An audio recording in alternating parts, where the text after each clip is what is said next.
बस एक कदम की दूरी और हम पाकिस्तान में होंगे। Welcome to Pakistan. 24 मार्च 2024 ज्योति मल्होत्रा नाम की एक यूट्यूबर और ट्रैवलिंग ब्लॉगर पाकिस्तान एम्बेसी का दौरा करती है और वहां उसकी मुलाकात पाकिस्तान हाई कमीशन के एक एम्प्लॉय एहसान उर रहमान उर्फ दानिश से होती है। की हाल है तोड़े जी दानिश जी? दानिश की मदद से ज्योति मल्होत्रा पहली बार पाकिस्तान में एंटर कर लेती है और यहीं से ज्योति मल्होत्रा इंडियन मिलिट्री इंटेलिजेंस की सेंसिटिव इंफॉर्मेशंस को पाकिस्तान ऑपरेटर्स और पाकिस्तानी आईएसआई एजेंट्स के साथ शेयर करना शुरू कर देती है, जिसमें भारत का सैन्य अभियान ऑपरेशन सिंदूर भी शामिल होता है। दोस्तों, भारत और पाकिस्तान के रिश्ते दशकों से खराब चले आ रहे हैं।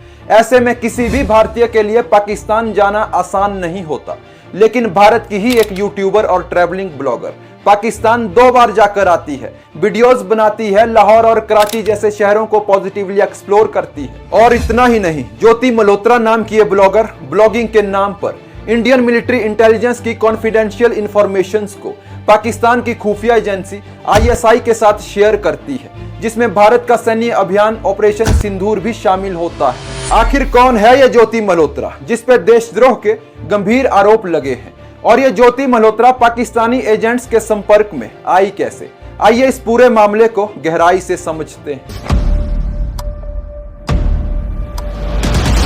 दोस्तों, ज्योति मल्होत्रा हरियाणा हिसार की रहने वाली है। ज्योति मल्होत्रा एक यूट्यूबर और ट्रैवलिंग ब्लॉगर हैं, जिसके इंस्टाग्राम पर 1,31,000 फॉलोअर्स और यूट्यूब पर 3,77,000 से ज्यादा सब्सक्राइबर्स हैं। ज्योति मल्होत्रा ट्रैवल विद जो नाम से एक ट्रैवल ब्लॉग चलाती हैं। दोस्तों, ज्योति मल्होत्रा एक देशद्रोही थी जो अपने ब्लॉग्स के जरिए न सिर्फ भारत की धरती को पीछे रखकर पाकिस्तान की जमीन को पॉजिटिवली एक्सप्लोर कर रही थी, बल्कि भारत की सैन्य जानकारियां भी दुश्मन को बेच रही थी।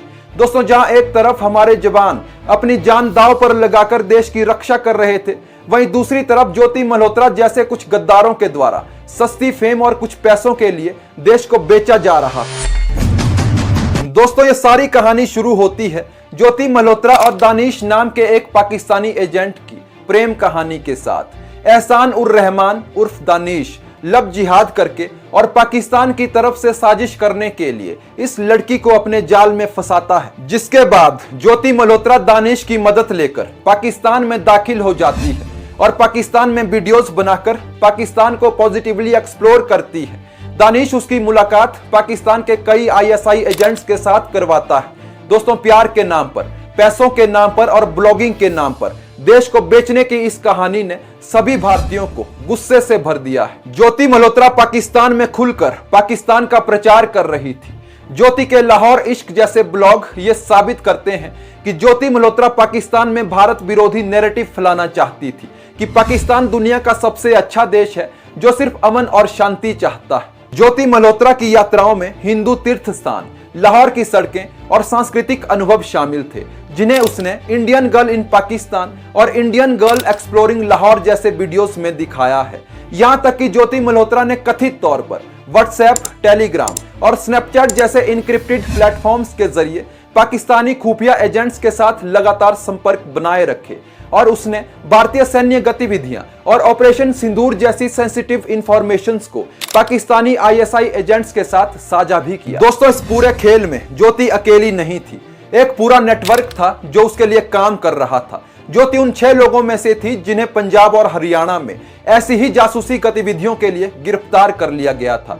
गजला नाम की एक महिला का नाम सामने आया जिसने ज्योति का वीजा बनाने में हेल्प की। यामीन मोहम्मद का नाम सामने आता है जिसने ज्योति को पैसे भेजे थे। और यामीन नाम के एक शख्स का नाम सामने आया जिसने डिफेंस एक्सपो 2025 की कॉन्फिडेंशियल इंफॉर्मेशंस को ज्योति मल्होत्रा तक पहुंचाया और ये सारी जानकारियां ज्योति के जरिए हिंदुस्तान से पाकिस्तान तक पहुंची। दोस्तों, खुफिया जानकारी के आधार पर हरियाणा पुलिस ने ज्योति की गतिविधियों, विदेश यात्राओं और उसके सोशल मीडिया हैंडल्स की जांच की और 15 मई 2025 को उसे हिसार में न्यू अग्रसेन एक्सटेंशन से गिरफ्तार कर लिया गया और पूछताछ में उसने कथित तौर पर यह कन्फेस किया है कि उसने राष्ट्र विरोधी जानकारियां पाकिस्तानी एजेंट्स के साथ साझा की थी, जिसके बाद ज्योति मल्होत्रा पर ऑफिशियल सीक्रेट एक्ट 1923 और भारतीय न्याय संहिता की धारा 152 के तहत देशद्रोह का मामला दर्ज किया गया है और उसे 5 दिन की पुलिस कस्टडी में रखा गया है। दोस्तों, ज्योति मल्होत्रा जैसे गद्दार देश के लिए अभिशाप हैं। भारत के लोग इसलिए भी गुस्से में हैं क्योंकि देश के बाहर जो दुश्मन हैं वो पाकिस्तान में बैठे हैं, वो बॉर्डर के उस पार हैं और वो दिखाई देते हैं। लेकिन देश के अंदर बैठे दुश्मन जो देशद्रोही हैं, गद्दार हैं, ज्यादा खतरनाक हैं क्योंकि वो दिखाई ही नहीं देते। हम समझ ही नहीं पाते कि वो कौन लोग हैं और ये लोग हमारे आसपास ही होते हैं लेकिन हम उन्हें पहचान ही नहीं पाते। दोस्तों, देशद्रोह की यह घटना देश में पहली घटना नहीं है। आए दिन हमें देश में कुछ ऐसे गद्दार देखने को मिलते हैं जो सरेआम पाकिस्तान का समर्थन करते हुए नजर आते हैं। लानत है ऐसे लोगों पर जो भारत में रहते हुए पाकिस्तान का गुणगान करते हैं। शर्म आनी चाहिए ऐसे गद्दारों को जो पैसों के लिए और जरा सी फेम के लिए अपने देश को बेचते हैं। और जिन लोगों को पाकिस्तान से ज्यादा प्रेम है, उन लोगों को समाज की मुख्य धारा से हटाना बहुत जरूरी है और ऐसे लोगों का सामाजिक बहिष्कार करना बहुत जरूरी है। तभी देश और देश के लोग सुरक्षित रह सकते हैं। आज के लिए बस इतना ही। मिलते हैं नेक्स्ट वीडियो। जय हिंद।